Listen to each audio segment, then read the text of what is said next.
Oh Lord, do it for me. Oh Lord, if you don't do it, it just won't be done. So Lord, do it for me. Sometimes I get desperate and I say like this, I say, Lord, fix it for me.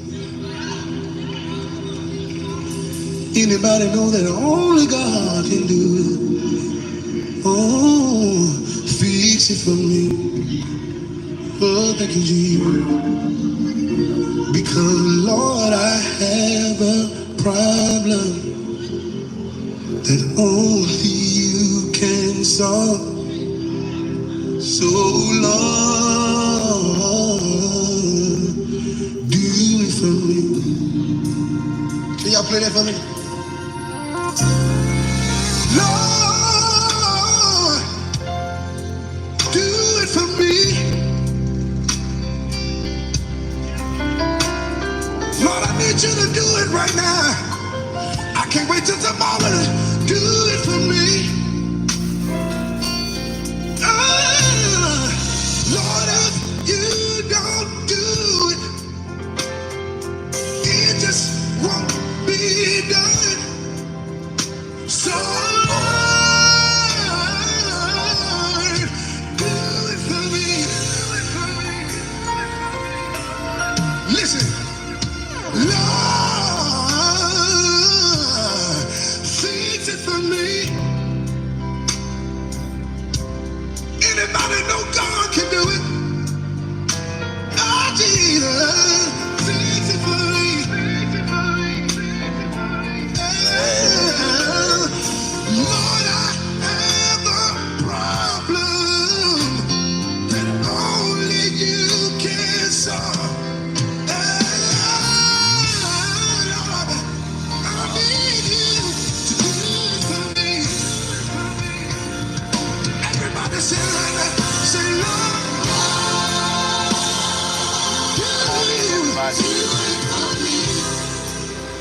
if you need God to do something, say, Lord, do it.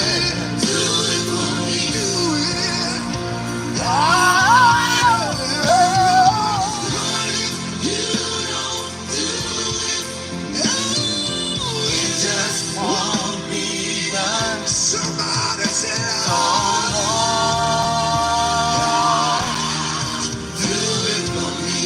one more time, and I believe it all that. Somebody say, before I get home. Come on, just wave your hands. If you need God to do something, say, I'll do it. Somebody needs you. They just want. Somebody needs you to do it.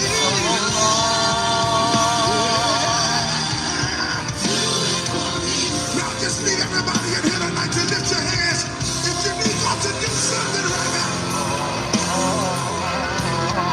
if you need God to do something right now, lift your hands.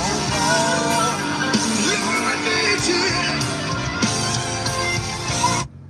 You know, some of y'all ain't got the attention that God gave a bird. I was just coming in with an introduction song. But some of y'all ain't got the attention that God gave a bird, boy.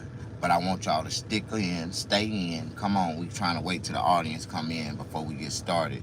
I got a problem. And see, I don't ask man to help me with my problem. I just go to God with it. But this is the way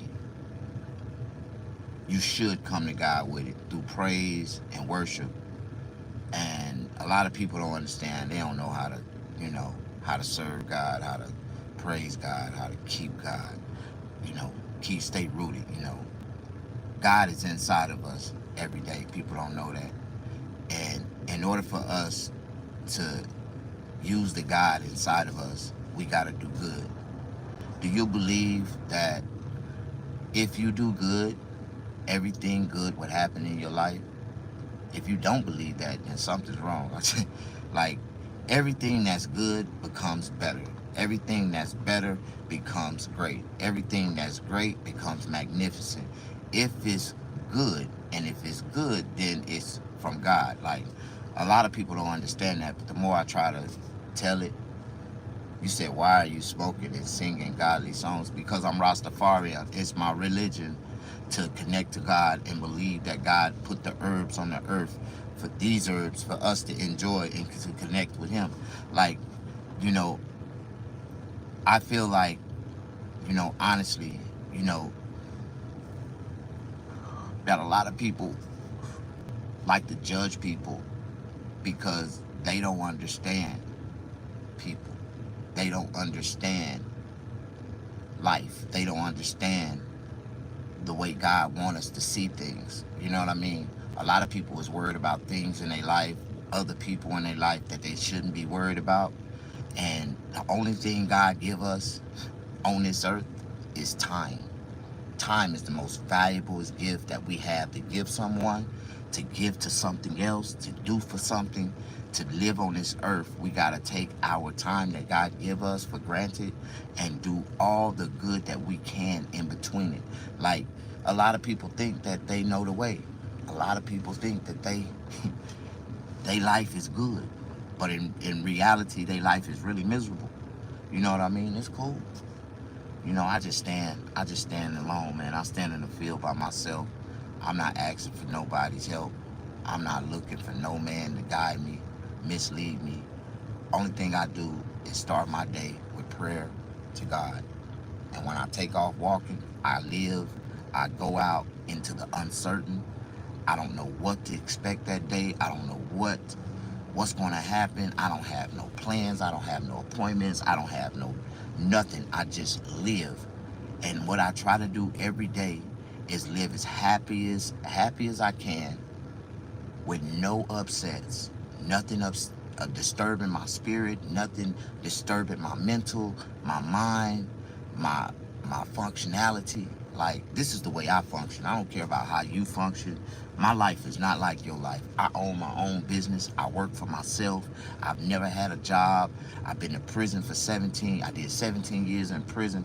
Like, where I'm at in life, man, I'm challenging myself on a daily to do better, to make more, to inspire more people. Like, I just live for smiles, man. I live for life, man. I live to see other people feel better, live better. Like, I really live for this. But how y'all doing, man? I guess I came on too positive, and the after rhythm, or the apple rhythm, or the gaster rhythm, or the after rhythm, or sabber. It's some type of rhythm YouTube throw you in, and you have about 700,000, 200,000 followers of people in your feed and shit. I ain't in the rhythm right now, but it's cool. I came in too positive. I should have came in on some controversial bullshit. Hey, motherfuckers, how the fuck y'all doing today? And then I could have had 400-500 people in this motherfucker. But, when a person try to come in with a positive mindset and a positive friction, right now, my frequency is on positive.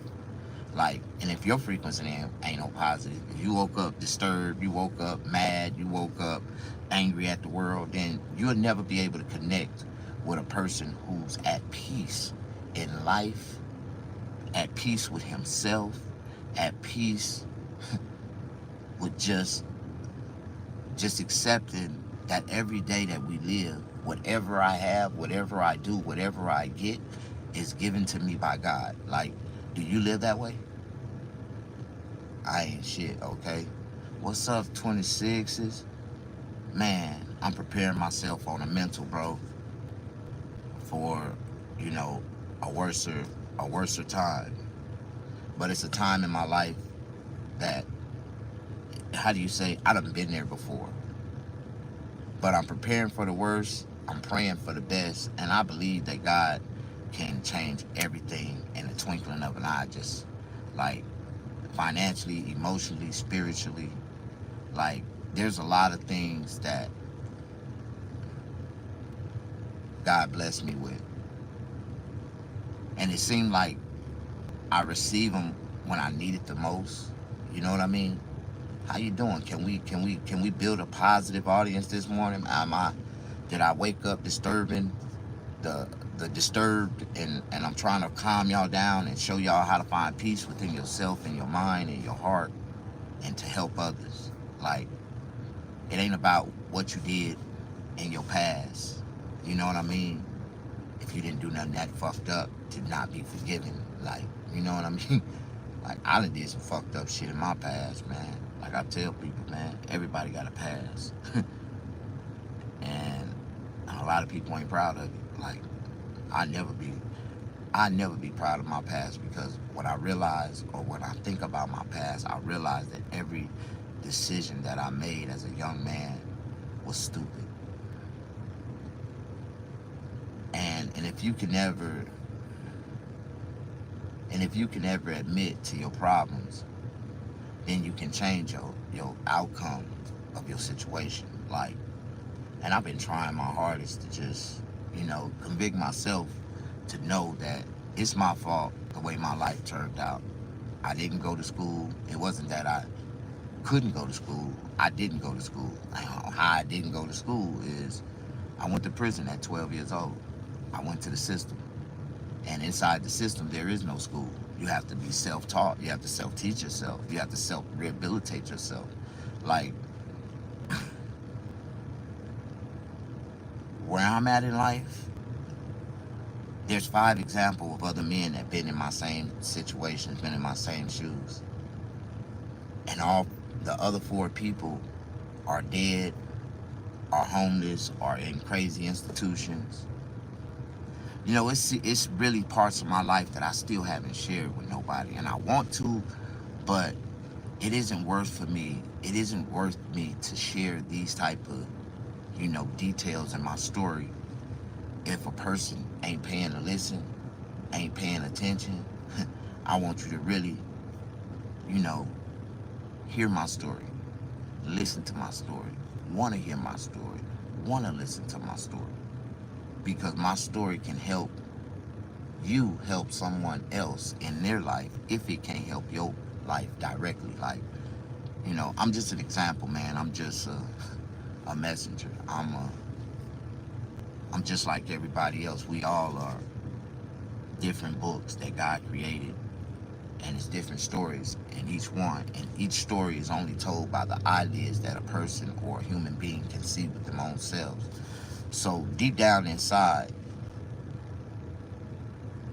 you live life as YOLO. What's YOLO? I just live life, man. Every day, honestly, in a realistic sense. The biggest fear that a black man has is going to jail, losing his freedom. They put us in complete fear. If you ain't broken in fear that you can make one little mistake and lose your freedom just like that because you're black, and you will have to have a lot of money to fight your innocence. And if you don't have no money, sorry, sir, life is shut down, your time is taken, you have to reset. Do you know how many black people had to reset their lives over and over again because they get incarcerated and have to start back over from scratch? I've done that so many times in my life, man. I got tired of it. And that last time I went to jail, I went to prison, I told myself, man, listen, by all means necessary, Lord, if I get out, I'll never come back. Even if I got to pick up cans, walk the streets, and hold signs in front of the freeways, and just be that person that I just let society take care of me. I wouldn't do it. I would never do nothing to jeopardize my freedom. That's all I have left, my time. And I want it for myself, and I want to be able to enjoy it to myself and with myself. And I wanted to build a family, but that ain't happening. You know what I mean? I wanted to buy a home, but that would never happen. I wanted to be able to take a vacation, but that would never happen. Life ain't, what you see everybody else is getting in life. There's a lot of people that's just watching. They ain't getting nothing, and they questioning themselves, they questioning God. Why is my life like this? Why I can't have nothing?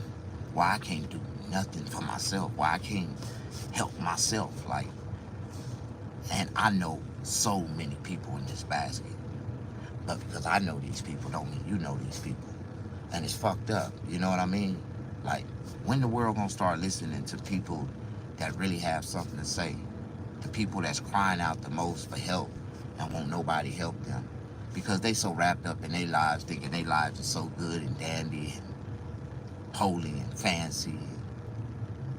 You know, a lot of people done already bought their Christmas presents for their kids, done already put their Christmas trees up. I can't even afford a Christmas tree.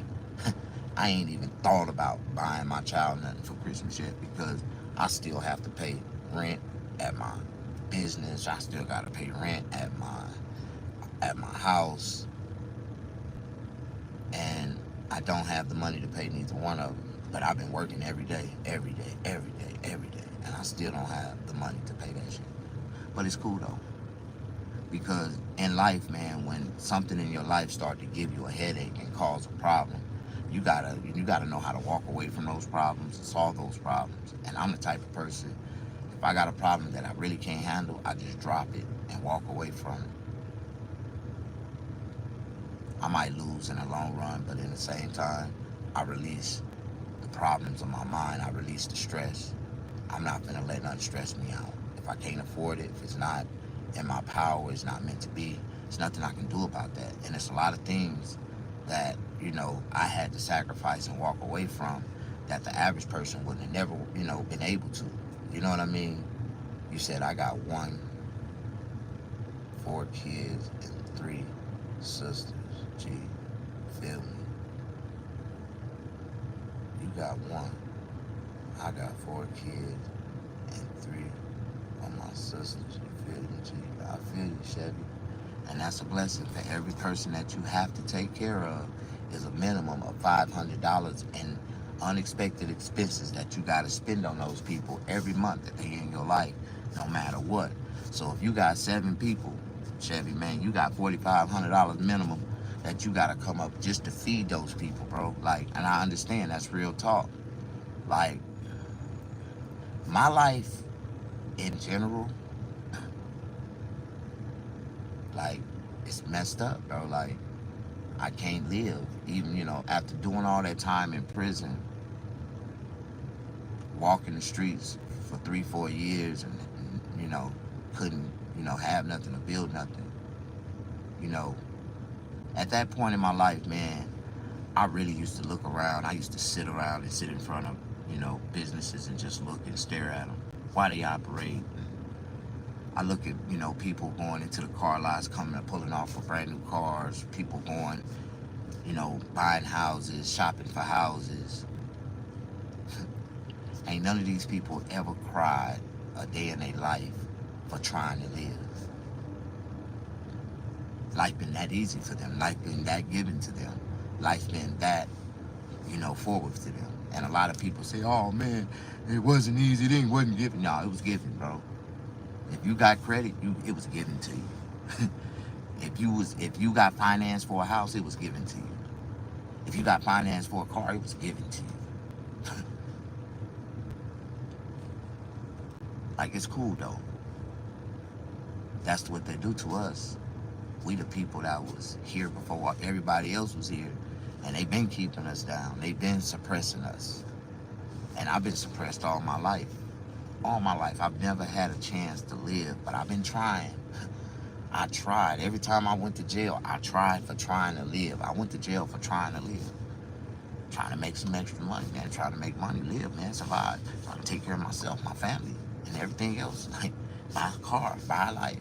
Everything I ever had in my life, I paid cash for. I never. The car, the motor home, my barbershop, all the equipment. Ain't none of that shit credit. I ain't got no PPP loans. And in my real reality, how can I file taxes when I don't have nothing to file taxes on? I have no money. I'm flat broke. Shit, I'm still trying to struggle to figure out how to pay the rent. So how can I pay taxes? How can I live? I just don't understand this. Just like this system is completely designed to confine and to constrict a black man, a real black man. Like, and I'm one of those definitions of a real black man. Why do I have to work for somebody to live? Why can't I work for myself? Why can't people respect that? I'm out here trying to, and it's sad, man, because I look at this from the dynamics of the demographics of the people that I serve. And if it wasn't for God blessing me with the skills to be able to cut any type of people's hair, I would not be able to survive right now. I wouldn't be able to feed myself right now. And if I had to base my survival off one race of people, my own people, I'd have been dead. I would have been dead. I would have been dead. I did 7 customers yesterday, and only one was black. And each one of those random stranger customers came into my shop, seen the prices of my haircut, didn't question the prices of my haircut, paid me and tipped me well. I gave each one of those customers the service that they desired. I made them feel good. I made them feel special. I made them laugh. I gave them an experience that a lot of people never get a chance to experience in a barbershop. So I sell myself more than I sell anything. But my ultimate, my ultimate reason for selling myself is just to get their reaction. My ultimate gratification in my life, every day I get a release of serotonin. I get a release of pressure released every time I do somebody here pass in the mirror and they smile. And the moment they look into that mirror, their life, their spirit changed. It transformed to a good positive spirit of happiness because they feel better. They look better about themselves. And it's like, it's a question. Like, I'm boggling myself. Like, right now, I've been having my shop for 5 years, and I don't have no barbers that's ever came to my door and asked to work with me, work for me. And people see me online everywhere. I'm everywhere. I'm all in their DMs. I'm on Instagram. I'm on Facebook. And people are so intimidated to work with me, or they hate what I got going on so much. They would just sit back and just pray and wait and watch and they just waiting on me to fall. You know what I mean? But it's cool, man. Like, it's so sad, man, because I done tried to help people outside of my own race. And then they come back and talk shit to me and down me and talk bad about my business. And I gave you a chance when you didn't even have a license. And I really was trying to help them. Like, all I was doing was trying to build up. I give you a chance, and all I want you to do is get your license and come over here and work with me. They got their license, and they went to work with their people. I was never working your trash-ass shop. But you worked in my shop when you didn't have a license and when nobody else worked with you. A lot of people will come at you sad, sideways, just to get close to you, to eat you alive, to knock you down, to try to hurt you. You know what I mean? Because they jealous that their life is fucked up. And my life is fucked up too. But people will still look at my life and feel like no matter what, my life is way better than theirs. I got all this. Nigga, my life is fucked up. I go home and I cry, man. I go home and I just look at my house and I feel so bad about myself because this ain't my dream. This ain't the way I want to live. People don't understand when you're really living and you got life and life is good to you, you can control your whole environment.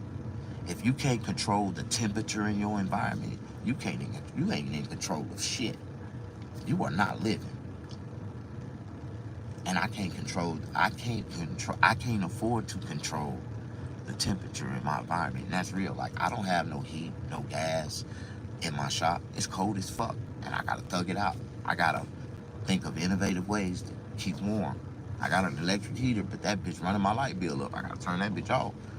So I gotta figure out another alternative so I can find some heat to stay warm for this winter. This is that fucked up for me. I'm really in a fucked up bind. And I'm trying to figure out how can I write a book? How can I create a product some way where I can make some type of revenue to make some money to really change my life? Or what can I do? Can I do a show? And I'm boggling, but won't nobody help me. Ain't nobody booking me. Ain't nobody trying to help me finish, do none of my projects. So it's like everybody want to get paid. Everybody wants something. I got a problem. I got a lot of problems. But my problems ain't their problems, and I ain't pushing it on nobody. I'm just trying to figure it out every day by myself. What can I do? One step at a time to knock out one problem at a time. I can't do more than one thing at a time. Not just focus on one thing at a time. I'm a one thing person. You know what I mean? How y'all doing, man? Show me some love. I need some right now. I've been praying. I've been asking for love for the last couple weeks, but ain't nobody really paying me no attention. See, I'm the type of person, man, as long as I got over $10,000 in my pocket, I'm cool. Stress-free, I'm cool. But the moment I go a dollar under $10,000, I fall into a depression. I get really depressed. The moment I fall a dollar under $5,000, I fall into a deep depression. The moment I get a dollar under $1,000, I'm suicidal. And I really been suicidal for the last 3-4 months. Like, financially. And it's just like, every time I'm at that breaking point, God will give me a little work, and I'll make just enough money to pay that bill that I need to pay or do something that I need to do. But I'm tired of just, I'm tired of that. It's stressful. And it's stressing me the fuck out. And all I need is 3 good barbers. 3 good barbers, and I won't have to worry about nothing else. So I pray and I beg and I ask people, man, the best way to spread the word or get something out is through word of mouth. And I've been asking everybody that I know, man, if you know anybody that can cut hair good, they got a license, they working in a shop, just ask them, are they making over $2,000 a week? Like, that's the question. A lot of these barbers ain't making over $2,000 a week. And I have a shop that they can make over $2,000 a weekend and won't nobody step up to the plate and hear me out and come get a piece of the pie. Like, what the fuck? And I know for a fact these niggas ain't making that type of money. They small-minded. They make that little $1,500, $1,200, little $800, $900 a week. And they swear to God they making money. They swear to God they making money. And I'll be like, man, nigga, I had $1,000 walk out my shop yesterday that I could not catch because I was already working. People was calling, hey man, I can't do right now haircuts. I'll operate by appointment only. One man cannot cut up the world, and I'm not gonna sit here and have 20 people in line stressing me the fuck out, and I gotta worry about, damn, I still got 15 more people to cut. No. The way I got things set up, if I do 2 haircuts a day, I'ma always be here. That's gonna be enough money for me to pay the rent every day. And I show y'all every day I do more than 2 haircuts every day, so I'm good. But what can I do to make my dream come alive? My barbershop's supposed to be already cracking at least 25 customers to the good. Because I've been here since 5 o'clock this morning. Like, that's what's gonna happen, bro. I swear. And if it ever do, niggas, a lot of people gonna be mad at me. Why are you went and bought robots? Man, fuck y'all niggas. Robots work.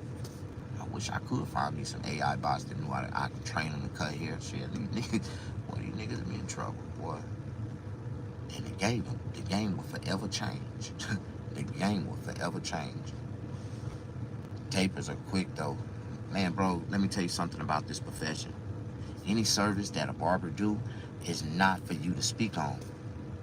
It's not for you to speak on the price. It's not for you to speak on how fast the duration of the service is. It's not for you to speak on. That is a professional service that only a licensed master barber can give you. And if you can't respect a man that done spent $28,000 of his hard-earned money and went to school and got an education, got his license and went into the field because he knows that this is a career, this is an occupation career, not a job, nigga. Nigga, the only people that take this as a job, the people that want to work for people, and that's the people that's working in all these goddamn barbershops right now. They workers. They not bosses. I can't find a nigga with a half a spark as me. I can't find a nigga with half an ambition as I was when I was on these streets and just looking for the right place to cut hair. Like, I can't find a nigga that's hungry for shit. All these niggas is comfortably, you know, dependently being fed, and they cool with that. As long as you can give me enough to pay my rent, I'm cool, bro. You sorry ass nigga, you don't want to work, you don't want shit. Motherfuckers don't want it, bro. Like, they say they do, they talk about it. And it's so crazy, man. Like, all these barbers that think they good, if they was that good, they'd be in here cutting beside me. Any barber that think they can cut better than me, why don't you come in here and cut over me? I give you all the customers that feel like you better than me, they can sit in your chair. Nigga, I would go to the back. I would go to the back. Like, I'm willing to give away all my clientele to a barber that think he can cut hair better than me. But they ain't that damn good. These niggas. And that's their problem. They worried about competition. They worried about how they want to be the best barber in the room, the best person that know how to cut, right? They can't humble themselves to a beast. But see, that's only because they feel like they can whoop my ass. I'm a little nigga, you know. Anytime a motherfucker feel like they, like, yeah. But they know they can't whoop my ass. Because even if you can, nigga, don't worry about it. That's why they made the equalizer. And I will pop up with one, and I'm gonna equalize the situation on your ass, nigga. Don't worry about it. You'll find out what an equalizer is. Fuck around and find out, nigga. Fuck around and find out. I'm a real one, Mike. How you doing? Push that like button, because the conversation that I'm talking about right now is problems. And if you have any real problems in your life, financially, emotionally, spiritually, you should be able to relate to this content. Push that like button. I'm really trying to, I don't know what it takes to build an audience on YouTube so we can do some real positive shit in this world. It's that time of the year where everybody is donating to some type of organization. So I wish I can build some momentum so people can donate to me and help me so I can help other people. Like, I really want to build a homeless shelter. It's a whole bunch of things I want to do. But that's my ultimate dream. Like, ultimate dream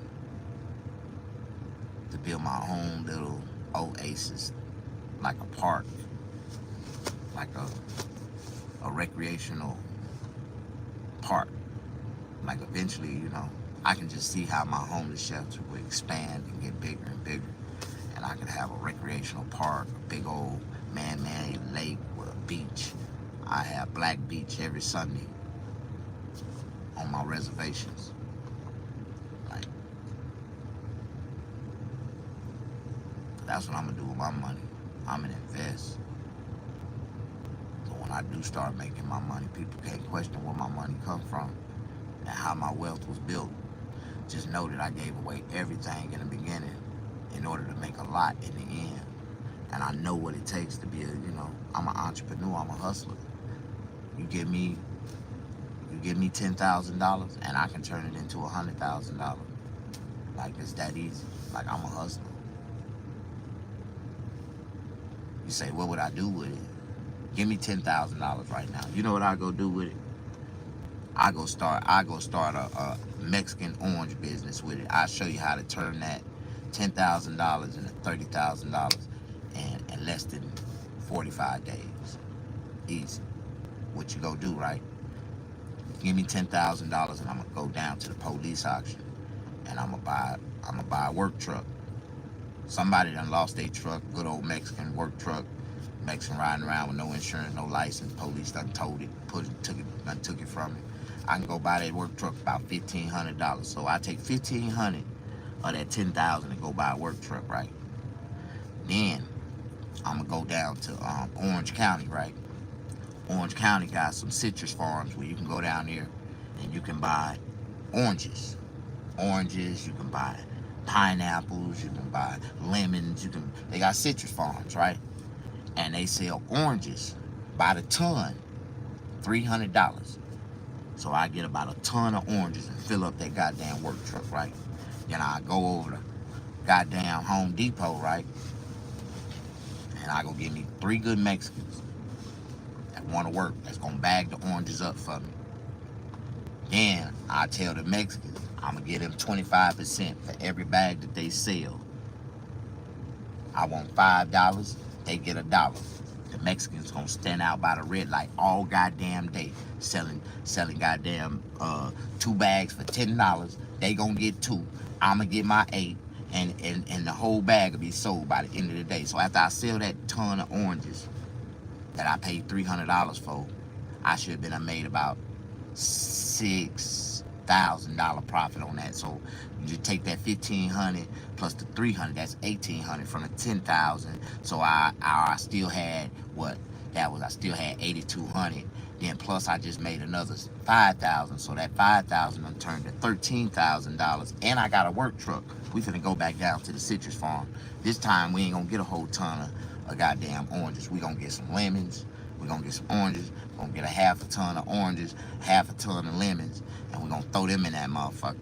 You know what I'm saying? Then we're gonna turn around and do the same thing, process, start it all over again. See, I'm a hustler. See, I can take dollars and make it in sense and do the same thing I watch other people do.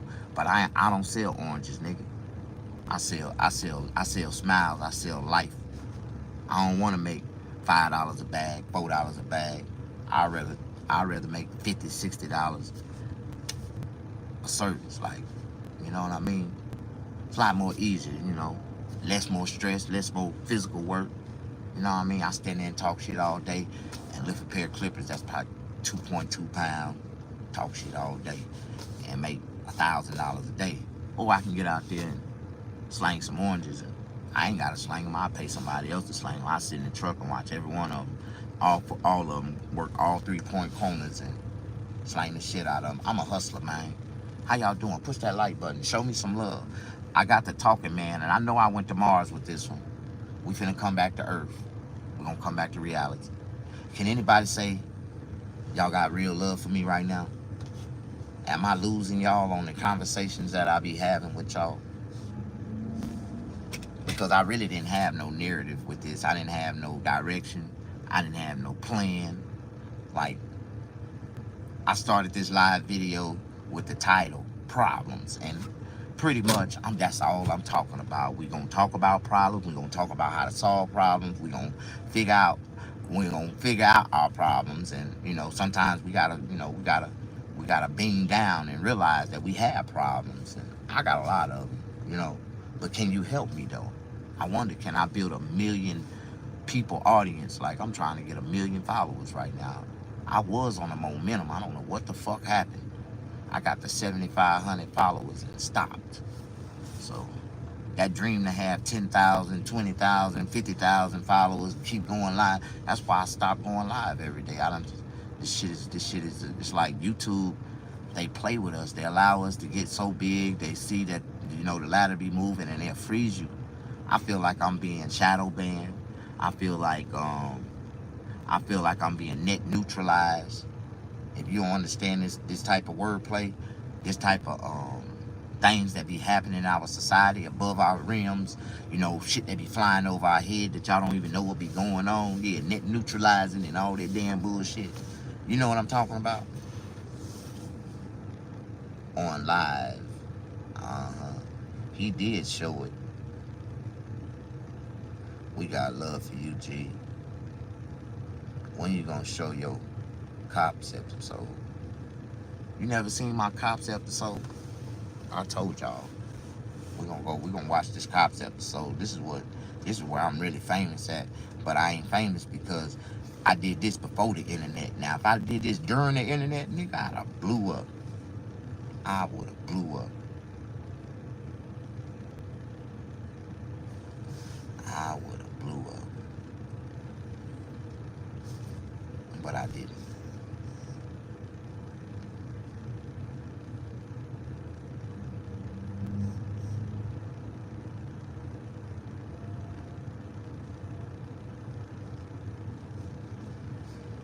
Ooh.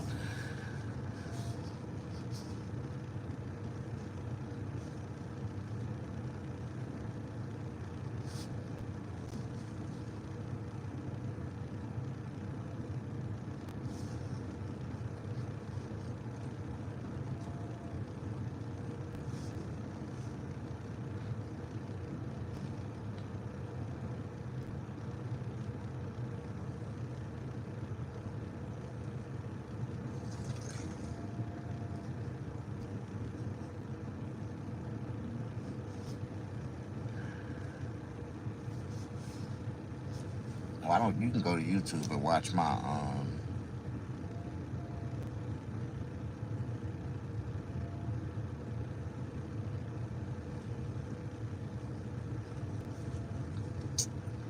you can watch my video. You got to go to my, it's a public playlist. It is. It's called Mr. Snaggerpuss Shows. And it's got a couple of my talk shows on here when I was at RMC Radio. That was a historic black radio station out of Los Angeles. It's been closed down. They had a restaurant. It was nice.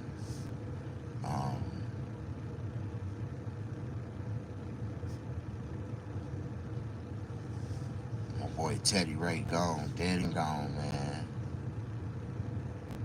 Just stand back here for me if you would, okay? Right back here. Ain't got nothing on your hat, do you? Deciding that the driver isn't a threat, the officer asks the passenger to exit the vehicle. Hey, Carlos, step out for me, cuz. That's when the driver makes a strange decision. Ain't got no weapons on you, do you, Big Daddy? Stand back there for me, Damon. Damon. Stand back there at the back of the car for me there, cuz. Despite the officer's direct order, and against any semblance of good sense, the man hops into the car. Stand back there at the back of the car for me there, cuz. Strickland bolts back to his cruiser as the passenger stands frozen in utter disbelief. Although the officer is taken off guard, he quickly reels in the slack behind the fugitive.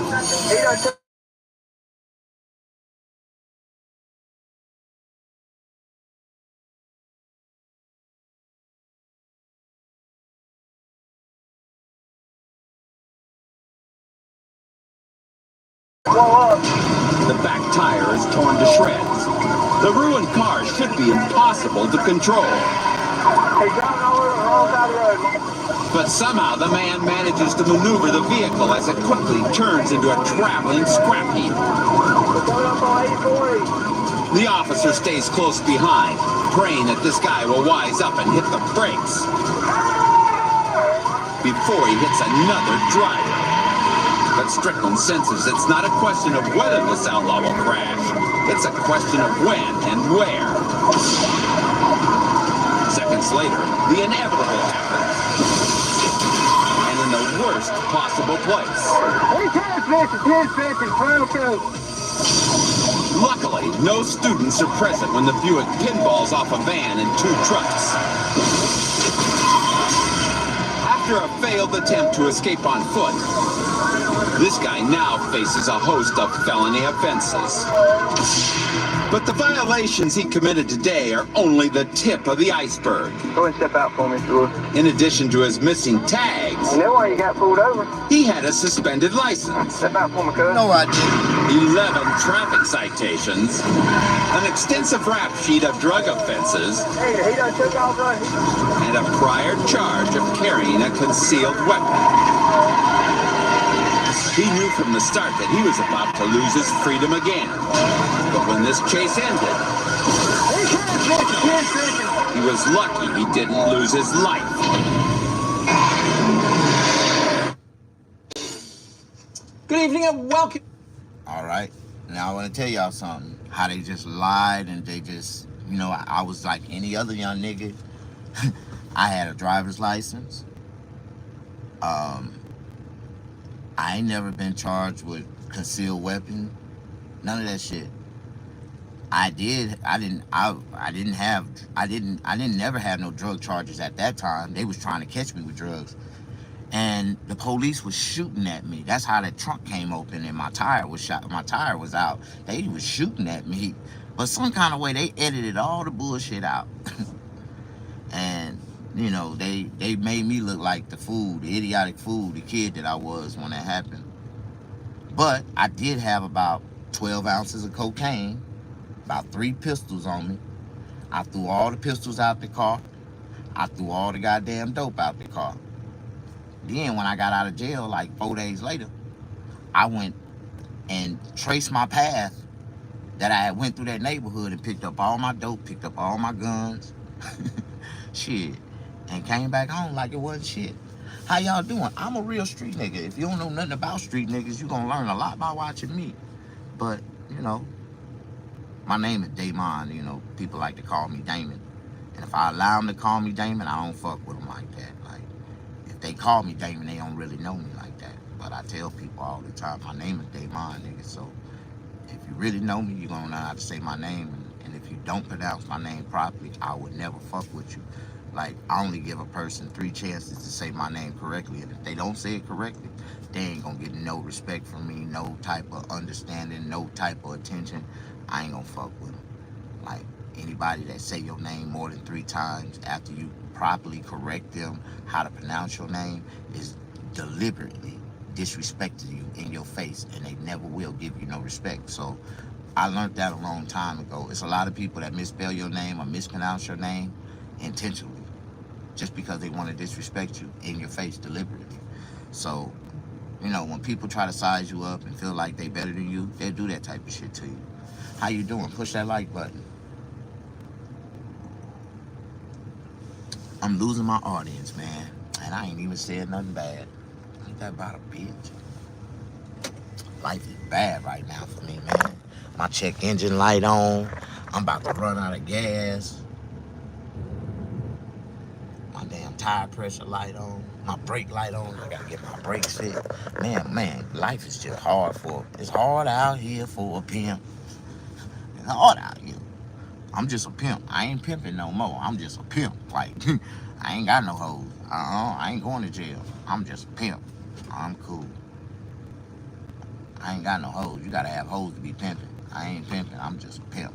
How you doing? Push that like button.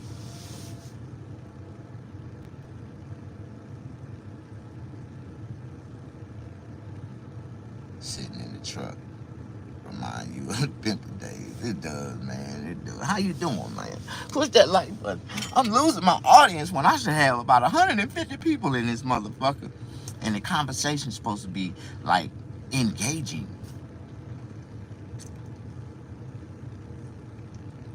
How many people feel like it's a choice for a black man to be a slave? Do you think slavery was a choice? How many people think slavery was a choice? They chose to be slaves, huh? You say, no, exactly. Laugh my ass off. But your pimp life was like, oh, my pimp life was great, nigga. Talk about it.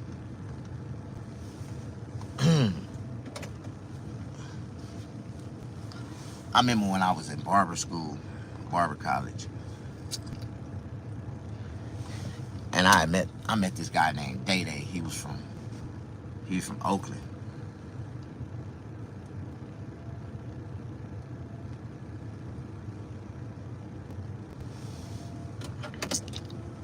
And he had just got out of jail. His baby mama, they had 4 kids. They had a set of twins. They had a 5-year-old, a set of twins that was 3. And they had a newborn little girl.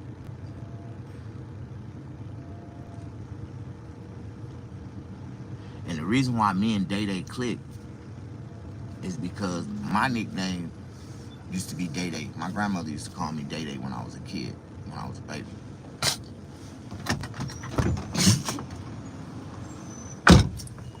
So,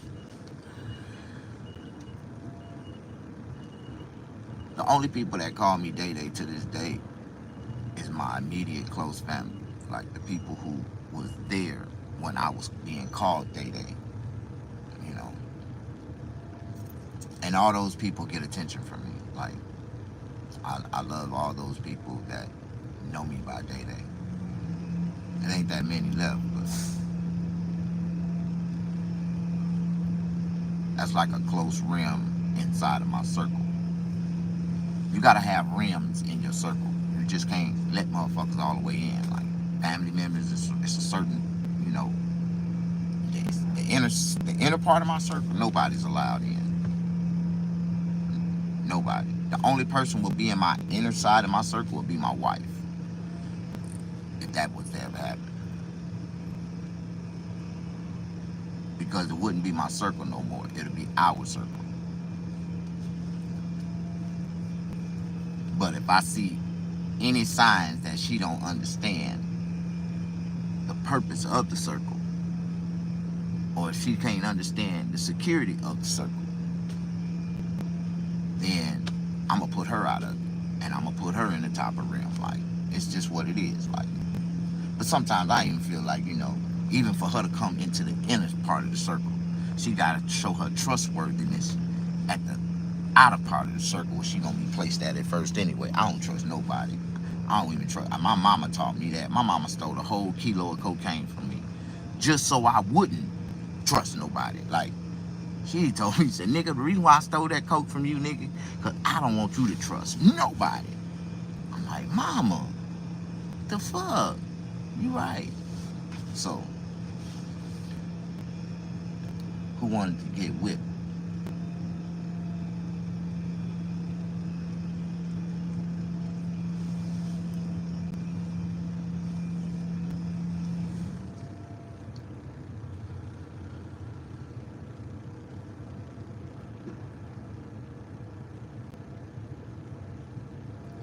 You said, what'd she do with the key?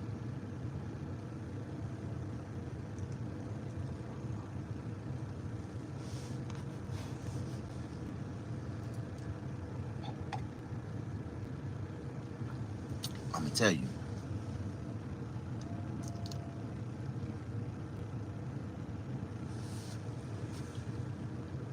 Oh, you said what she did with it?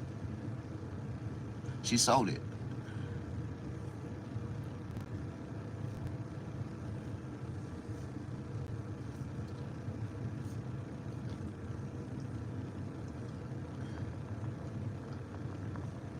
Yeah, I got my money. She gave me my money. But she stole it from me. And I was at R for like 3-4 days before I caught up with her. Now, you would never think that your mama would steal from you like that. Well, you know, the bond that me and my mama had, like, nah. She built me up to make all that. She showed me how to make it. I didn't think she would take it. But she dipped into my shit, nigga. Took a whole key from me. And in reality, she sold it. All she didn't smoke. She smoked the rest. She smoked over half of it or more.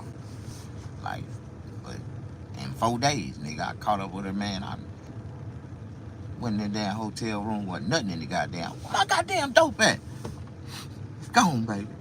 All what I didn't sell, I smoked the rest. I'm like, what the fuck? For real. I come from a real one, man. My mama was a victim of the game. She started out a hustler, and the addiction took over. And at the end, she was chasing Jason just like everybody else. But she wouldn't lose her pride. She wouldn't lose her dignity. My mama didn't have to turn no trick to get no money.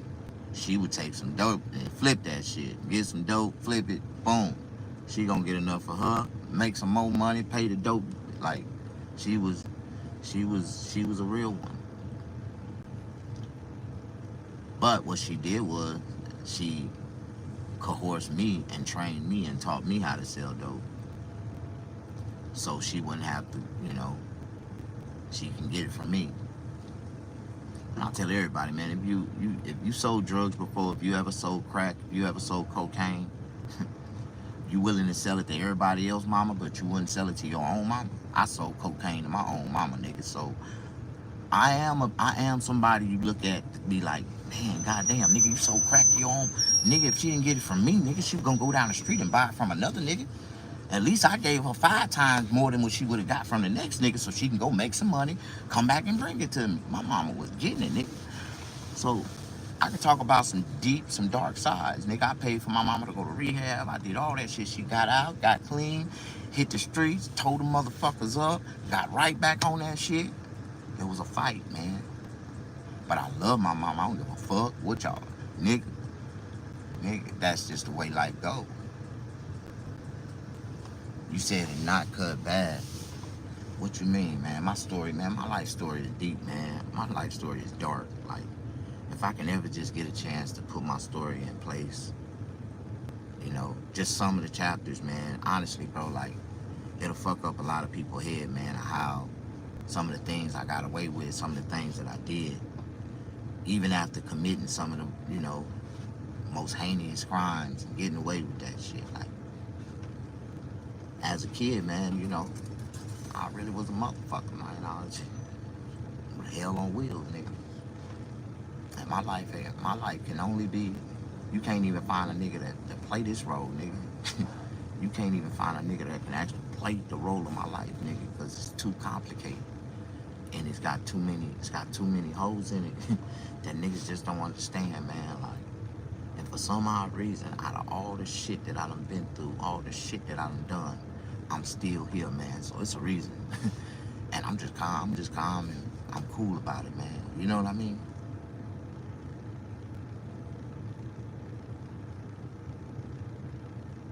You say my shit wasn't cut. Nah, bro. I really had real cocaine back in the day. Like, my shit came straight out of Miami from the goddamn Colombians, nigga.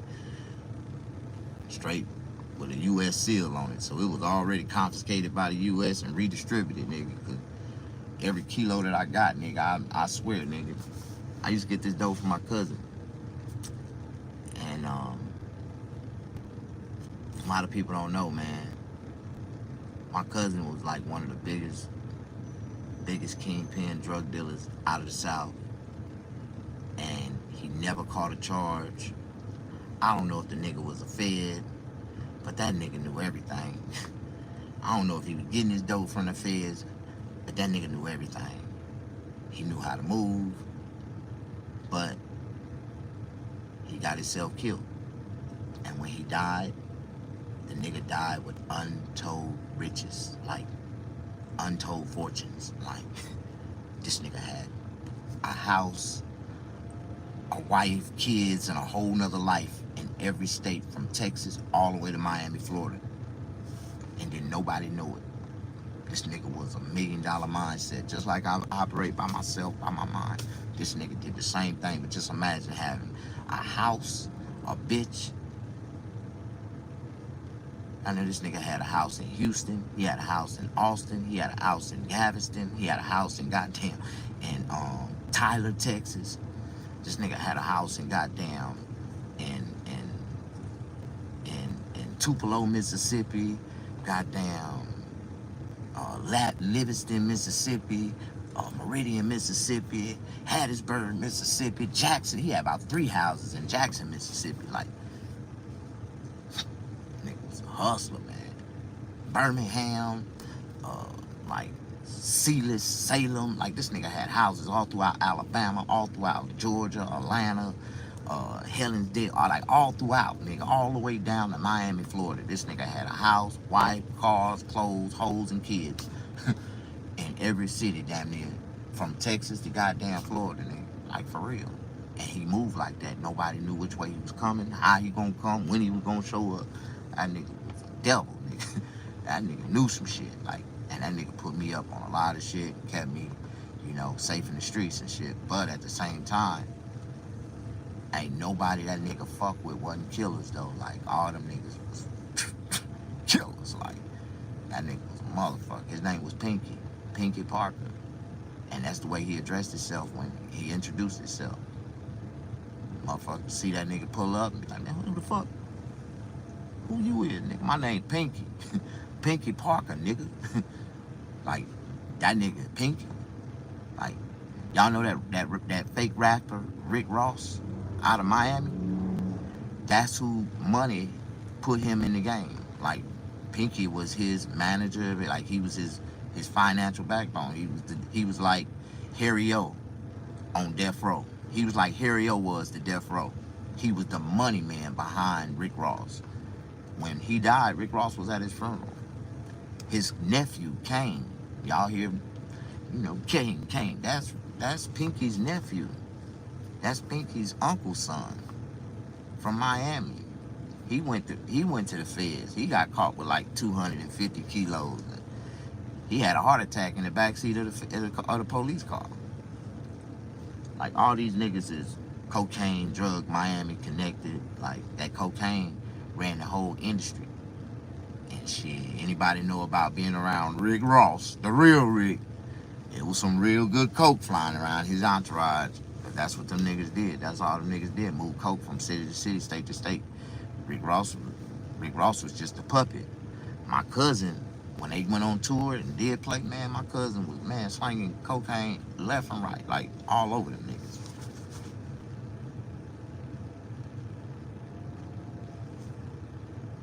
He said what year he got nipped. Pinky died in I think like 2011.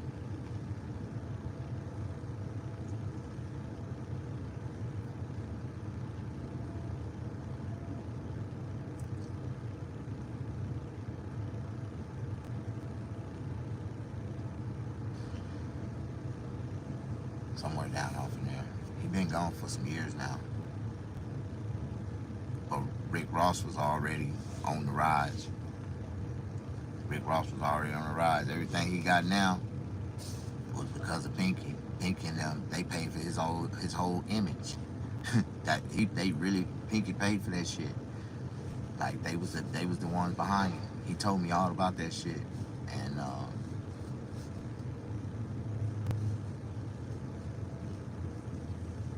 when I got out of prison, you know, I never got a chance to link up with Pinky again. He ended up getting killed. I think he died in 2012.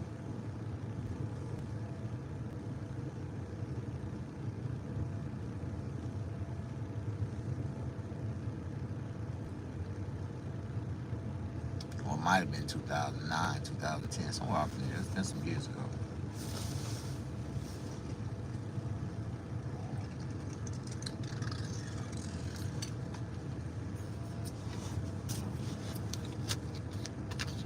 Goddamn Parkers was a motherfucker. Motherfucker sold cocaine from goddamn city to city, state to state. All the way from Miami, nigga. Them Miami-Dade boys. Them Parkers. Kane went to the Fed.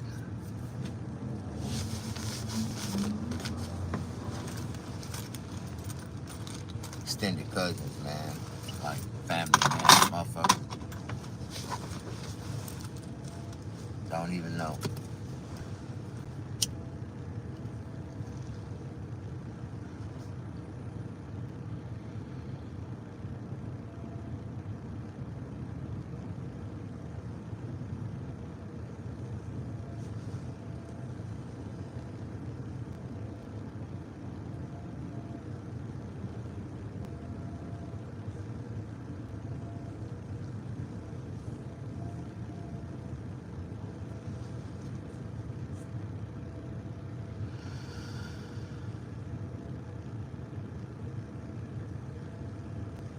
I don't know how old Pinky was, man. I don't know how old he was when he died. I had to walk away from my cousin because he would. I was a valuable asset to him.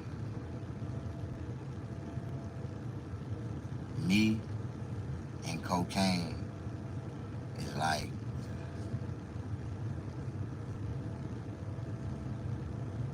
Amazon.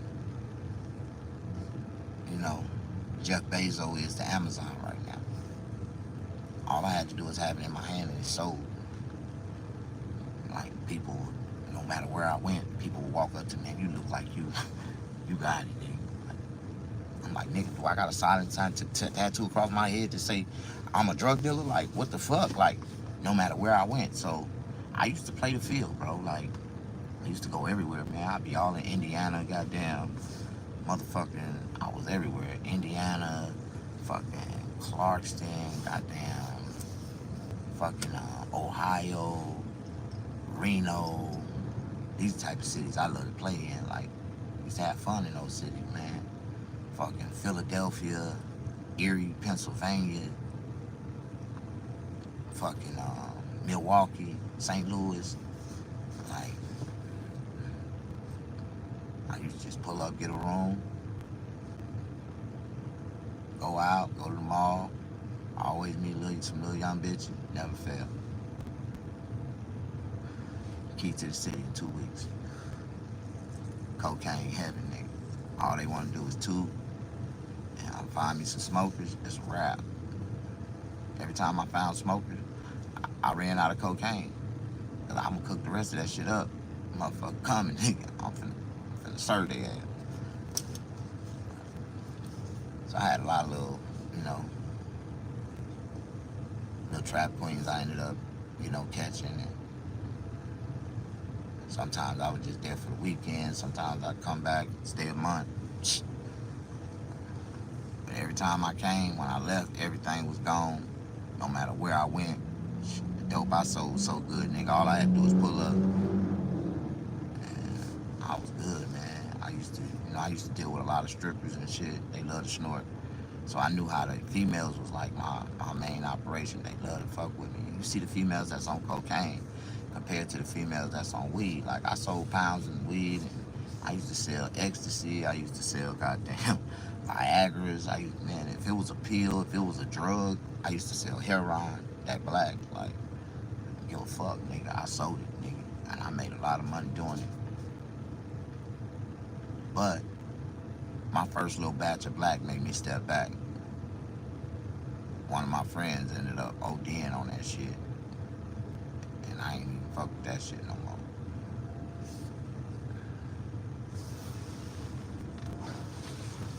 Yeah, how you doing? Push that like button, man. I've always been, you know, a hustler, man. Because I watched my mama smoke crack. I watched my uncle blow his brains out. Those were the two prime examples of my life to just never, you know, want. And my mama used to tell me when I was a kid, baby, it's a high out there for everybody. So if anybody ever try to get you to do something that you don't want to do, just let them know. Say, hey, man, if that's the high for you, go on ahead and try it, bro. Go ahead and do it. That ain't the high I want. I'm cool. I'm cool. That ain't my high. That ain't my type of high. And as long as you keep that in your mindset, you ain't got to do what everybody else do. Just do you, baby. And don't be a follower. And I never follow. I never snorted cocaine. I never, you know, popped pills. I never, nothing. I popped a Viagra one time. Yeah, fucked myself up. Went to the hospital. Damn sure did. Fucked me up. I don't want to talk about that Viagra experience. I fucked 3 bitches, and all 3 of them told me the same shit. What the fuck is wrong with you? I'm like, shit, I'm on hard, bitch. Like, what the fuck you thought? Like, I'm fucked up, man. Like, But, you know, life is what it is sometimes, man.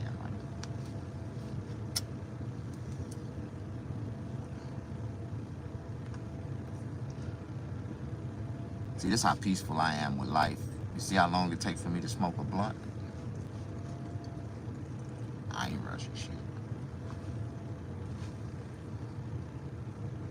It actually took me 69 minutes to smoke this whole blunt. 75. Life is beautiful for me, nigga. I'm at peace. Even though I'm stressed the fuck out, I'm still at peace. If I can't, if it's out of my control, fuck it. Ain't nothing I can do about it. Fuck it. That's the only thing I agree with Cat Williams. There is a chemical agent inside of weed that make you say fuck it. And that's the way I be. Fuck it. Nigga, fuck it.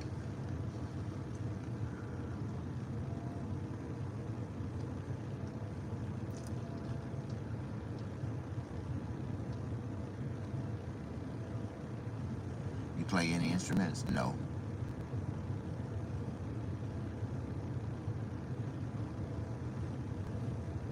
I can sing. I'm a singer. I never been able to sing because nobody never gave me a chance in the studio. Everybody told me you can't sing, so I ain't never been able to sing. Won't nobody give me a chance to sing, but I know I can sing. I can really sing though, and my daughter can sing. My daughter can sing so beautiful.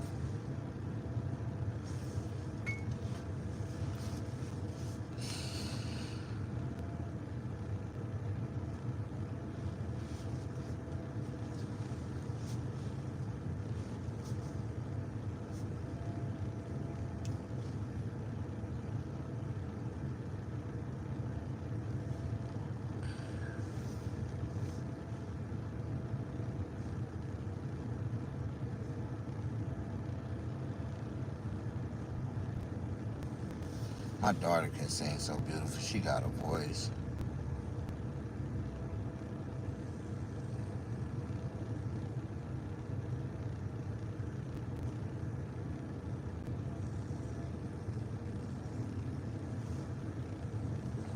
Have y'all ever seen my daughter? This is my daughter. She works for Channel 7 News. I'm at Walmart, and I don't even know how I should feel about this. If you shop at Walmart, watch this immediately.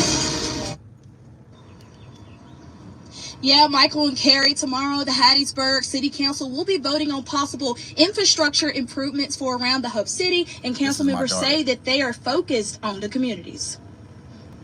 We have a couple of investors here who are looking at possibly I don't ever share my daughter with nobody, but putting this it is back my on the daughter. tax rolls by having residents live there again. She's I think it's important that we look She's got at a that bachelor's option, degree but also in it's very journalism, important that we and see she's a how news that fits anchor in for with the the Channel neighborhoods, 7 News. with both the Camper Avenues as well as the Oaks neighborhoods, to make sure that this is a good fit for them. This is my daughter. The properties that Ware is referring to are She located country. on Mamie Street and South She got a 11th pretty Street voice, in the don't she? downtown area. The buildings are located in mostly single-family residential areas. She got but a the pretty question vid- is she whether or got a- not multiple families in one building disrupts the flow of the area. There are additional areas that the city is looking to repair, like Edward Street and Martin Luther King Avenue. And Martin Luther King Jr. Avenue, as well as Edward Street. Those are areas in our priority areas in terms of replacing sewer lines, but also while we're in there, we're going to go ahead and take care of water lines as well. Those are actually our first two ARPA projects, where we received a 50% match from the state to pay for those. And so MLK, we estimate between $3.5 to $4 million. We think Edward Street will land around $1 million as well.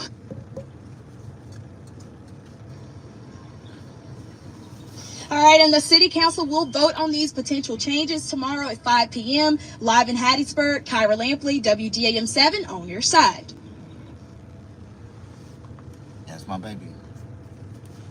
This news is funded by viewers like you. Please support our work at... And she's 26. That's my baby girl. She just turned 26 in September. No, 25. She's 25.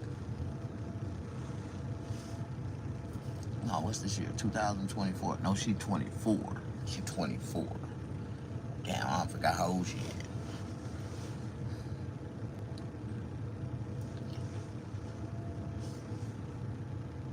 Yeah, she's very pretty. Well,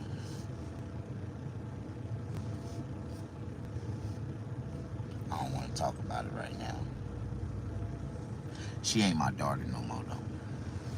I disown her. I don't love her no more. Y'all see how pretty my daughter is? What if I told you that my daughter called me one night and told me that she never felt like she was a girl? And I was like, what the fuck do you mean, baby? She was like, no, Dad. My mama told me that you always wanted a little boy. I said, I did. I told her when I had it, I wanted a son. My baby mama lied to me and told me that she was pregnant with a boy when she first got pregnant with my daughter. And my daughter tell me, say, Daddy, I just want to let you know I'm not a girl. I said, I know you're not a girl no more, baby. You are a woman. You just grew into a beautiful woman. She said, no, I'm not a fucking woman. And don't you identify me as a woman. The fuck you mean don't identify you as a woman?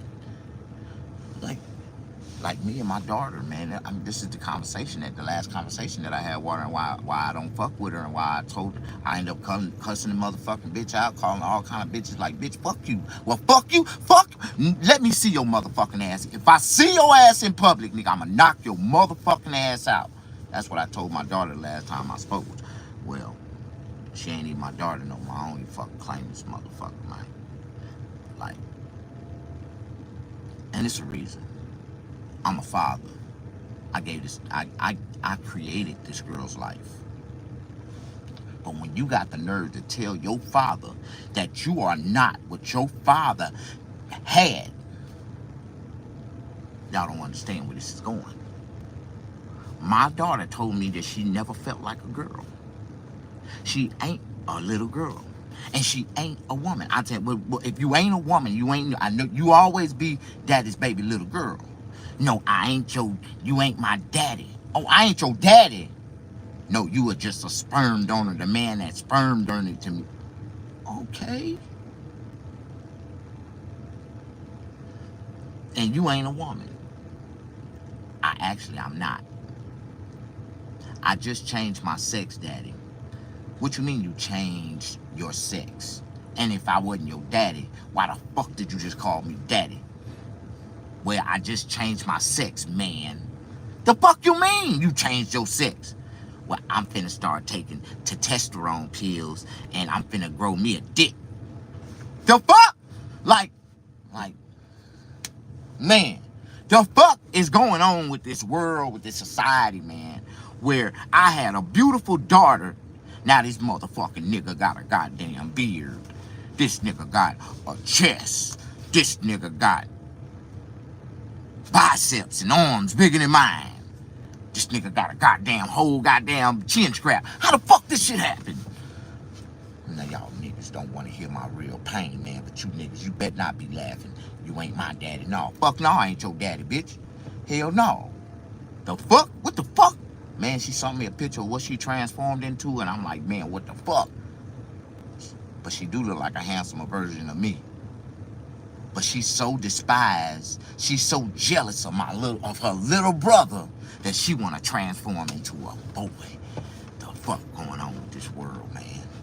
Y'all might not can understand my comedy, my life, man, the shit that I'm really going through deep down inside, and how the devil is attacking me mentally, what I gotta go through. I done served 17 years of my life behind bars, and I had to come back to the free world of this shit. What the fuck is going on? Man, yeah, I had a beautiful daughter, but now she's a cute, handsome young man. The fuck is going on? Fuck is going on, man? Man, don't be laughing, cause this shit ain't fucking funny, man. I tried to be cool. About it. I said I wasn't even gonna tell nobody about this fucking shit. Like, how the fuck? Girl, you graduated from college, a beautiful woman. I don't want to be like that, daddy. And I can, and my advances in my career can go a lot further if I just come out and be myself. Like, what the fuck? And her voice started to get deep, like, yeah, if I come out and be myself. Like, what the fuck? Hell no! I lost my daughter in one conversation over the phone, man. The bitch answered the phone. Hey, daddy, how you doing? And then at the end of the conversation, fuck you, nigga.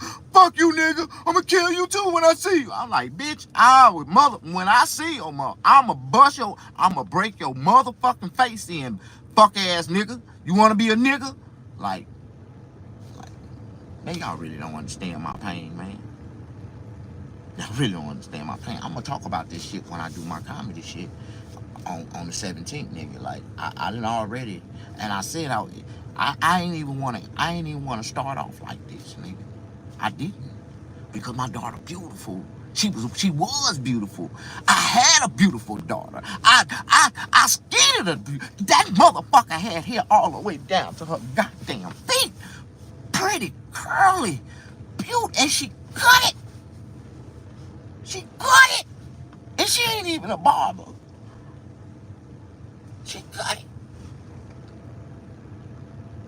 Michael Jackson and Mike Tyson. No, nigga. Hell no. Nigga, my daughter was beautifuler than goddamn Alicia Keys, nigga. More beautiful. Her voice is beautifuler than goddamn Whitney Houston, nigga. Nigga. If I show you a recital of my daughter when she was in, man, let me find. I'm finna find y'all. I'm finna show you what I showed y'all what she looked like after she first graduated from college. My daughter hated men so much that she became one. And that's so fucked up, man, how psychologically the system of life, man, the programs that they're feeding our children, making girls want to turn into boys and boys turn into little girls. Like, what the fuck is going on, man? And I'm a true victim of this fucking circumstance, man. And I didn't think it would happen to me, man. I'm too holy, man. I believe in God with all my heart. So for this to happen, it hurts, man. You know what I mean? You know, I know I wasn't never in this child's life. And I think this is the repercussions for not being in a child's life. So I told myself, well, by all means necessary, nigga, with my son, every day I'm gonna be there, nigga. I'm gonna teach this man how to be, this boy to be a man.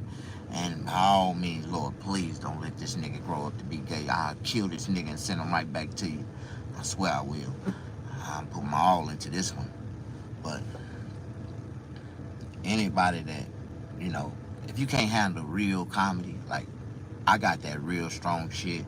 That's why my shit, like they say, I'm one of them comedians that should have been a comedian back in the 60s and 70s. Because the shit that I say, they really ain't gonna allow this shit to go out in public too far before motherfuckers start ridiculing you, gag. You're gonna have the LGBT, everybody behind your ass. I wouldn't give a fuck.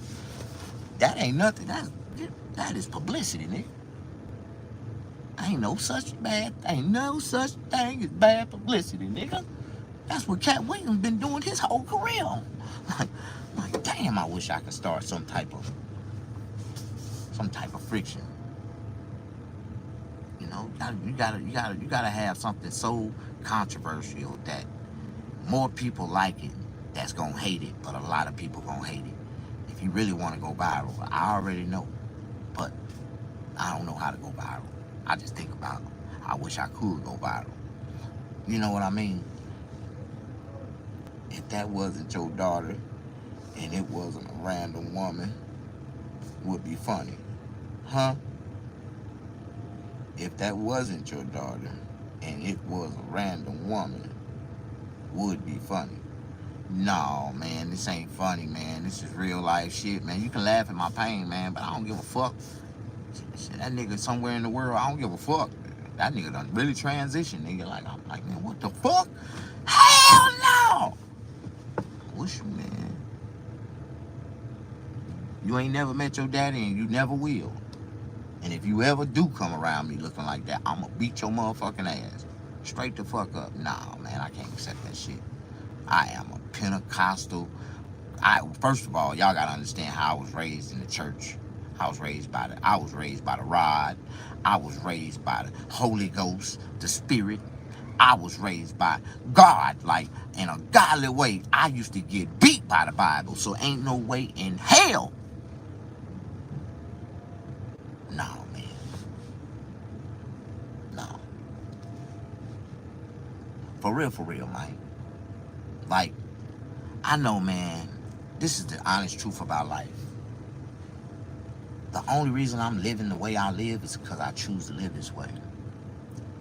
And as y'all can tell by all the crooked, fucked up stories I done spoke about, being in the streets and living it fucked up, if I wanted to not choose to live a positive or productive life, I can let go and just walk out into the streets and just live crazy ass stories every fucking day. I don't know how long I'll survive or how long I'll make it, shit.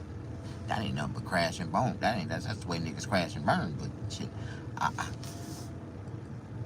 really want to be able to sit back and be a witness to life, man, and tell y'all about all the fucked up things that all the other fucked up people did. You know, I'm really trying to grow as old as I can be, man. When I realized the definition of old is outliving dummies, from that point forward, I've been trying to get old as I can be. And I know I'm not the smartest man alive. Matter of fact, I am dumb, but I'm not a dummy, man. And I'm not stupid. And I tell people this shit all the time. I might be dumb, but I'm not a dummy. And I'm not stupid, nigga. Like, motherfucker. I'm crazy with sense. See, now, you fuck with a crazy, stupid motherfucker, now, that's self-destruction, man. You and him, that both of y'all, he gonna self-destruct both of y'all. Like, you know what I mean? Can you comprehend my wordplay? Am I too intellectually, like, inclined? Like, a lot of the words that I be talking about and saying, man, some people can't comprehend what I be talking about because they don't understand the definition of the words that be coming out of my mouth. But I understand, nigga. I understand. I get it. You don't. I understand. They don't. I understand. They don't. Have you ever told yourself that? I get it. They don't.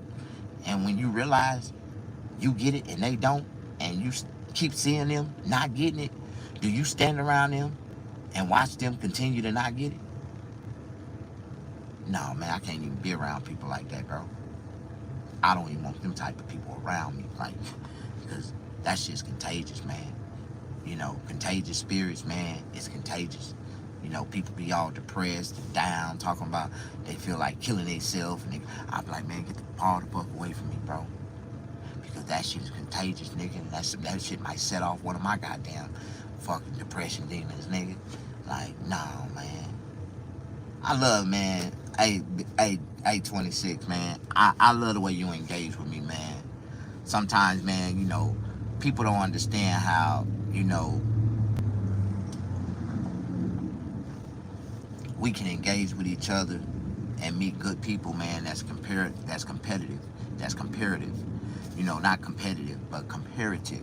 Like, it's a big difference, you know. A lot of words, you know, some of the words come out, you know. And the reason why I get twisted with a lot of words, and there's a lot of words that I don't use.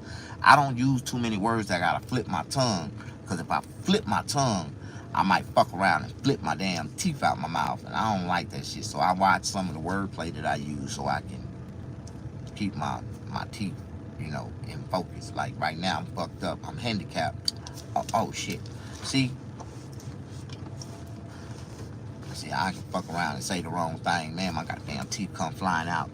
I was driving down the street the other day and rolled down the window and spit, nigga, and I felt something.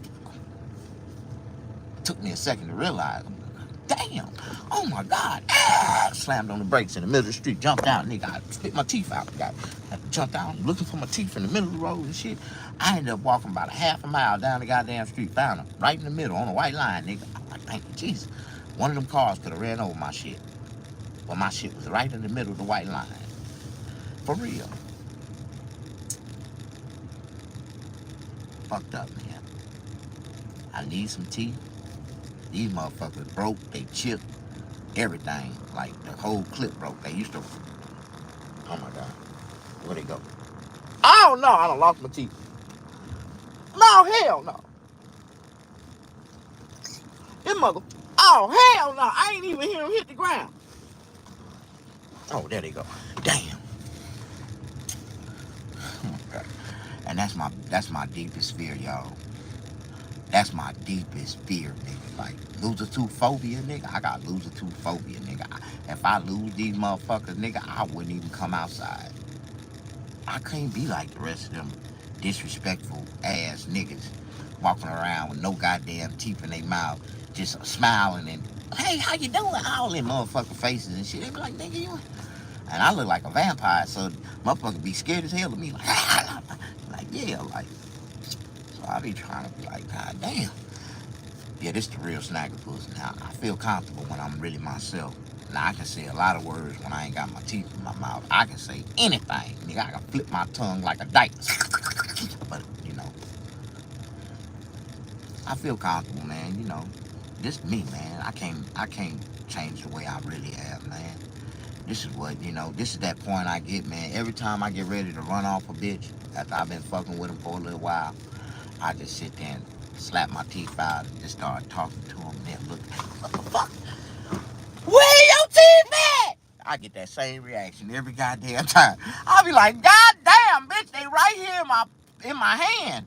The fuck you mean? God damn. I did not know. I know you didn't. Shit, bitch, I don't tell. That is not for you to know, bitch, unless I tell you, right? Oh my God. Oh my God. It becomes one of the biggest problems in the world when they realize I ain't got no teeth. I accidentally gave this nigga some pussy. What you mean you accidentally gave me some pussy? Bitch. Oh, hell no. I accidentally gave you some dick. Bitch. Fuck you mean?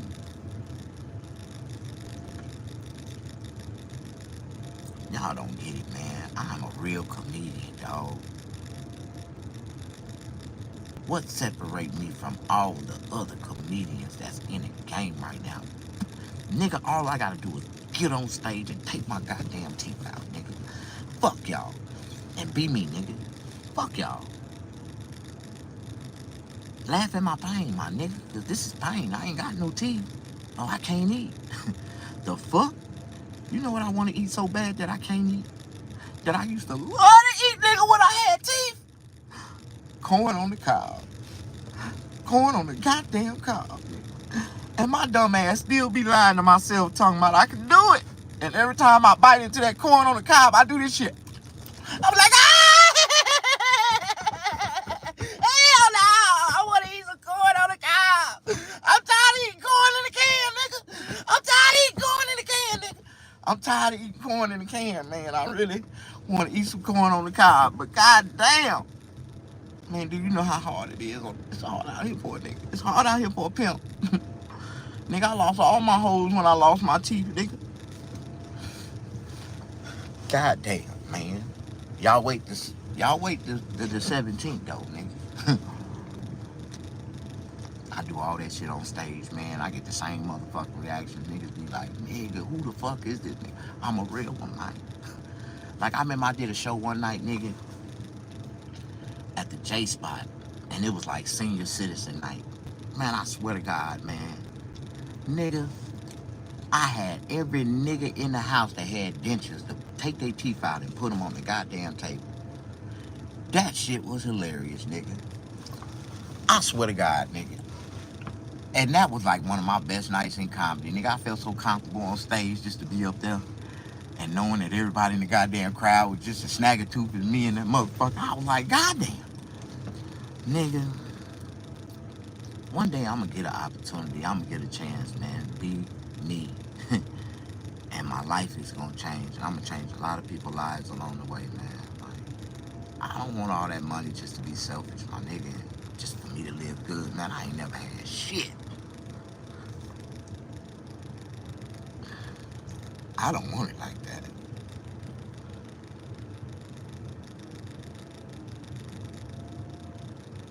I really don't. I can care less about the money, bro. I just want to be happy and live comfortable.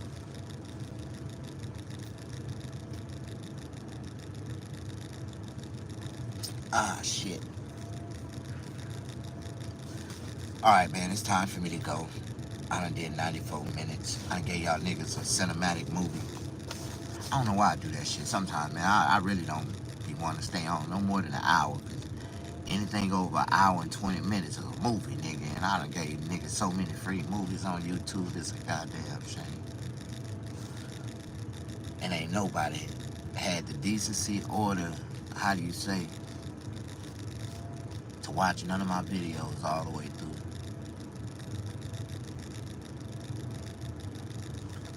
You know, the people, it's sad, man.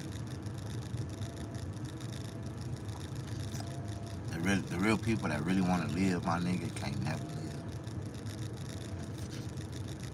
The people who really want to help is never in position to really help. We find ourselves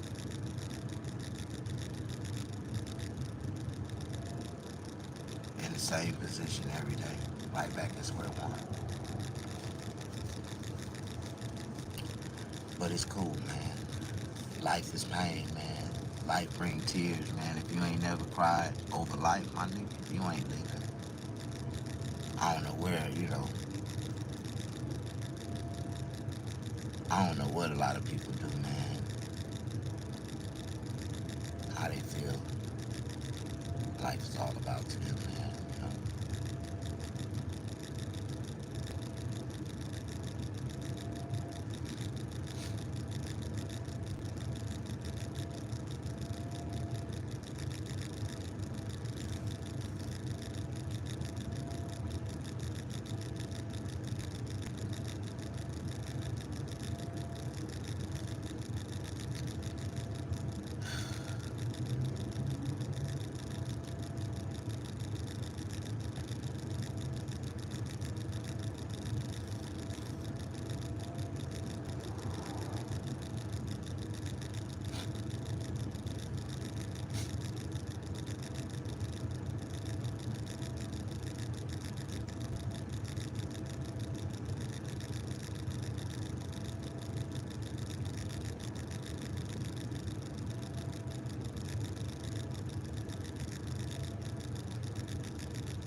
Sometimes life will just make you cry, bro. Beat you up, make you feel bad inside. You know what I'm talking about?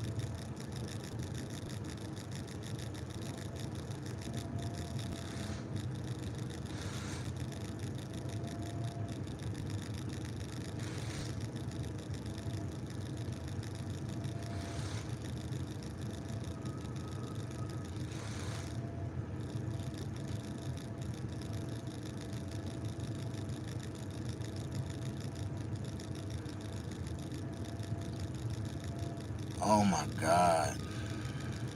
Man, I need somebody to help me get this piece of land. That's what I need.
Oh my God.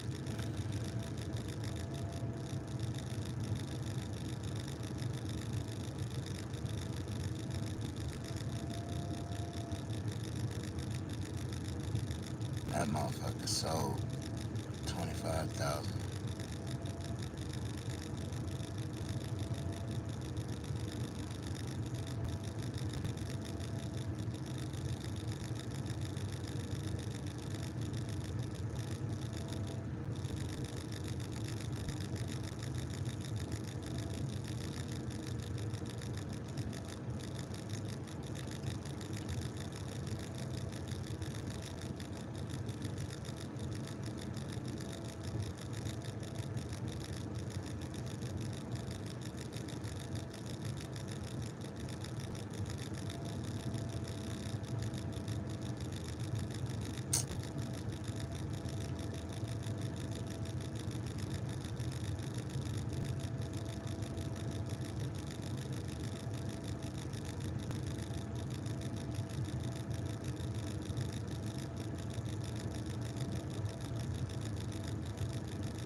lot of people don't understand me, man. I want to show y'all something. This is a piece of property that I was looking at, right? It's 5 acres. It's $24,500. Oh, wow. It's $24,900. $25,000. And it's sit right by a railroad, and it's in the middle of nowhere. It's about, I want to say about 45 minutes away from here, from my barbershop. But it's 5 acres. That's all I want. That's all I'm looking for right now. It's right by the real estate, by the mountains. It's real cool.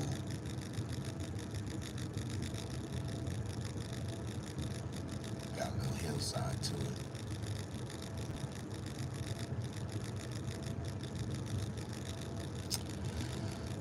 So I need to come up with $25,000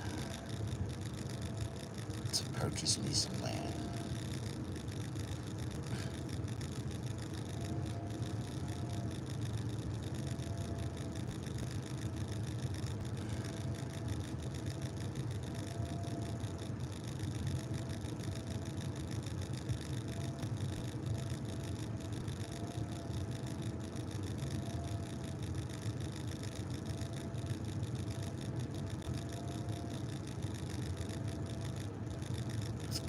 Right by the railroad track.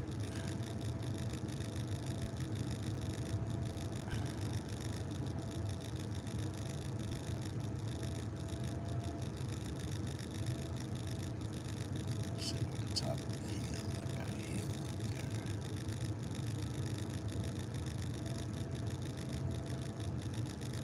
It's cool though.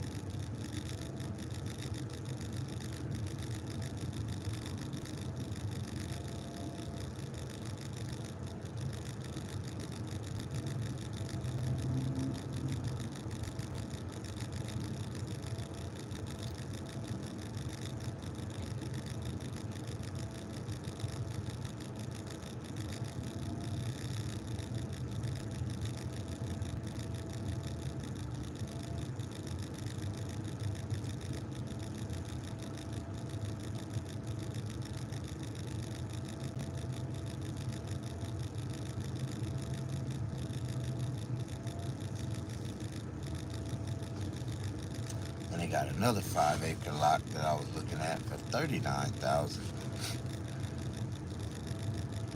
I like it. Unimproved land built project.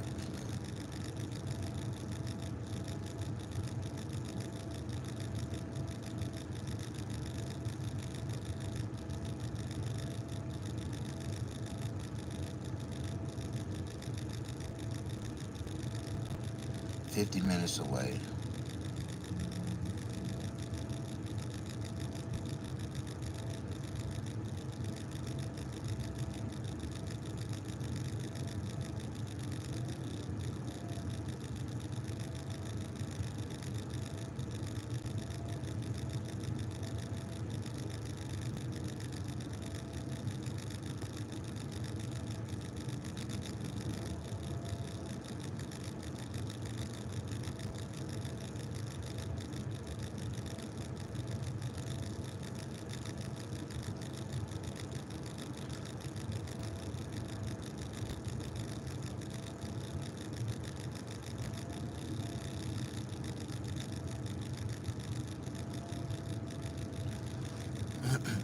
Just regular property taxes on 5 acres of land is only $360.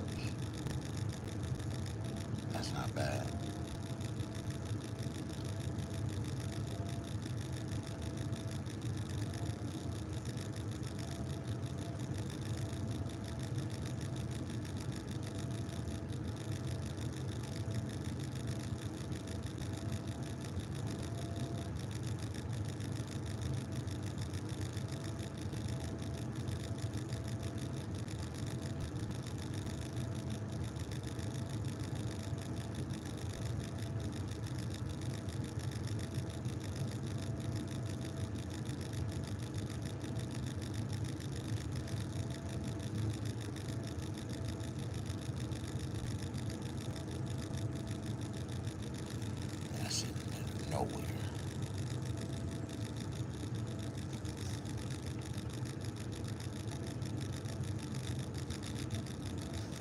Got another property.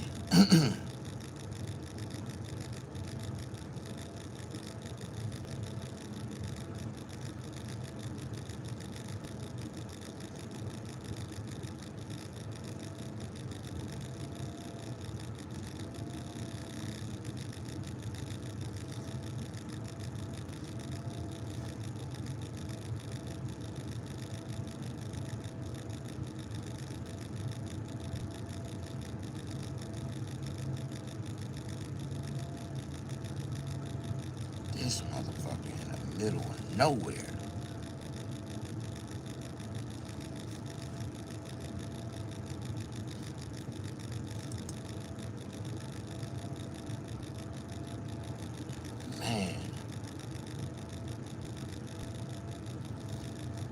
Man, they got a house. How many pieces? Okay, welcome to your secluded sanctuary.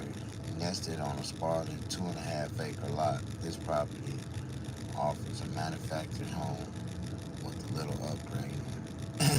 can become your perfect retreat.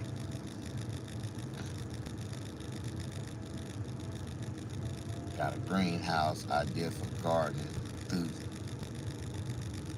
No. How far is it? 50 minutes away, though. It's in between, though. I like that. I like where it's located.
Man, they asking $75,000.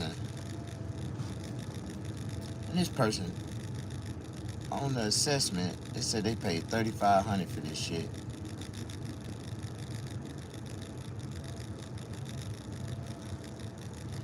I offered these motherfuckers $8,000 for this goddamn piece of property.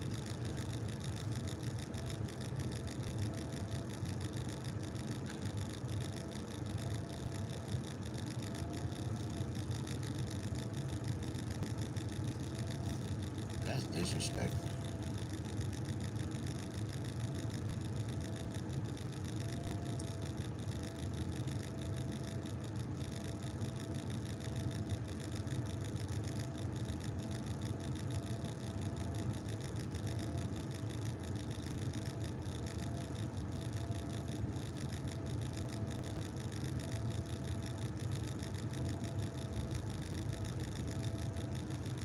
And they want $30,000 for this piece of property.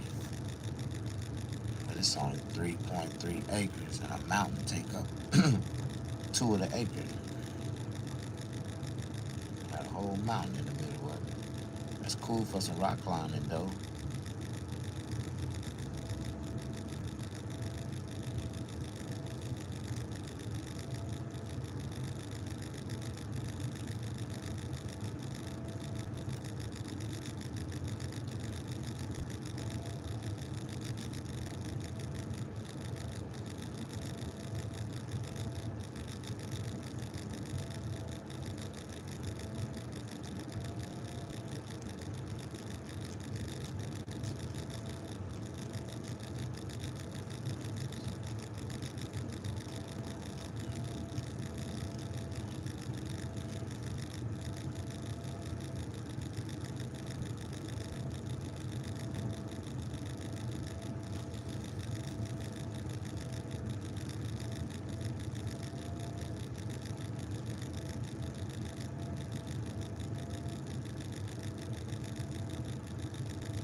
I know that motherfucker.